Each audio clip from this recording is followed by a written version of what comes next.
बालकनाथ एक सिद्ध बाबा थे जिनकी मान्यता हिमाचल प्रदेश, पंजाब और दिल्ली में सबसे अधिक है। कहा जाता है कि बाबा बालकनाथ ने सतयुग से कलयुग हर युग में जन्म लिया है और जो भी उनके द्वार पर जाता है वो उसकी सभी इच्छाएं पूर्ण करते हैं। आज हम लेकर आए हैं बाबा बालकनाथ की कथा। इस वीडियो में हम आपको बाबा बालकनाथ के बचपन से उनके सिद्ध बाबा होने तक की पूरी जानकारी देंगे। तो बने रहिए हमारे साथ इस वीडियो के अंत तक। बालकनाथ सतयुग में, स्कंद त्रेतायुग में, कौल और द्वापर युग में महाकाल के नाम से प्रसिद्ध हुए। कहा जाता है कि उन्होंने अपने हर जन्म में निर्धन और असहाय लोगों की सहायता की और प्रत्येक जन्म में बालकनाथ महादेव शिव के भक्त कहलाए। बाबा के विषय में द्वापर युग की एक कथा बहुत प्रचलित है, जिसके अनुसार महाकाल जब महादेव के दर्शन करने कैलाश पर्वत की ओर जा रहे थे तब रास्ते में उनकी भेंट एक वृद्धा से हुई। जब वृद्धा को पता लगा कि महाकाल शिव जी के दर्शन के लिए जा रहे हैं, तब उन्होंने महाकाल को मानसरोवर नदी के किनारे तपस्या करने के लिए कहा। वृद्धा ने बताया कि माता पार्वती वहां स्नान के लिए आती है और महाकौल मां पार्वती से शिवजी तक पहुंचने का उपाय पूछ सकते हैं। महाकाल ने उनके कहे अनुसार ही किया और अंततः शिवजी के दर्शन करने में सफल रहे।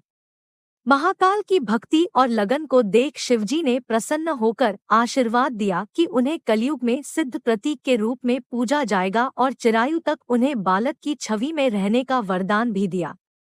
कलयुग में बाबा बालकनाथ ने गुजरात के काठियाबाद में जन्म लिया। उनका नाम देव रखा गया। बचपन से ही आध्यात्मिक प्रवृत्ति देख उनके माता पिता ने उनका विवाह करने का निश्चय कर लिया, परंतु यह निर्णय बाबा के विचारों के विरुद्ध था, इसलिए वह अपना घर छोड़कर अध्यात्म के मार्ग पर निकल गए। उस समय उनकी आयु बहुत कम थी। इस यात्रा पर उनकी भेंट स्वामी दत्तात्रेय से हुई, जिनसे शिक्षा प्राप्त कर बाबा ने सिद्धि प्राप्त की और तब से ही उन्हें बाबा बालकनाथ कहा जाने लगा। श्रद्धालुओं की धारणा है कि बाबाजी तपस्या करने हिमाचल प्रदेश के शहर लाई नामक स्थान पर गए थे। वहां एक गरुड़ के पेड़ के नीचे बाबा तपस्या किया करते थे। हिमाचल के बड़सर में एक रत्नो नामक महिला ने बाबा जी को अपने पास गायों की देखभाल के लिए रख लिया था।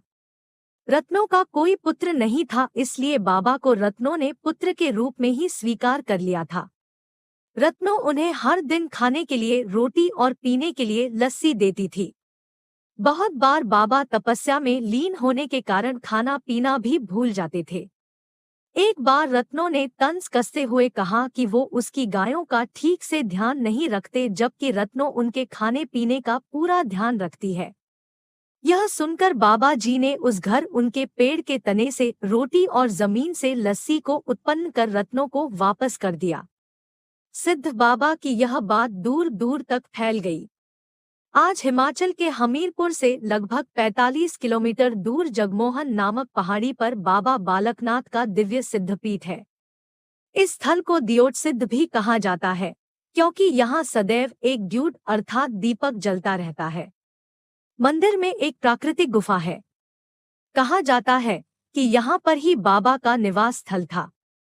मंदिर में बाबाजी की एक मूर्ति है। यहाँ लोग बाबा जी को रोट अर्पित करते हैं, जिससे आटे में घी और चीनी या गुड़ मिलाकर बनाया जाता है। कहा जाता है बाबा जी ने पूरे जीवन ब्रह्मचर्य का पालन किया, इसलिए गुफा में महिलाओं को जाने की अनुमति नहीं है। गुफा के सामने एक ऊंचा चबूतरा है, जहां से महिलाएं दूर से ही बाबा के दर्शन कर सकती है। तुम मित्रों, आज के लिए बस इतना ही। आपको बाबा बालकनाथ की यह जानकारी कैसी लगी? अपने राय बॉक्स में लिखें। इस जानकारी को अपने दोस्तों तक भी पहुंचाएं और अगर आपने अब तक इस चैनल को सब्सक्राइब नहीं किया है तो जल्दी से सब्सक्राइब कर दें। अगर आप यह वीडियो हमारे फेसबुक पेज पर देख रहे हैं तो हमारे पेज को फॉलो करें, लाइक करें और अपने कमेंट जरूर दें। फिर मुलाकात होगी एक नई जानकारी के साथ। धन्यवाद।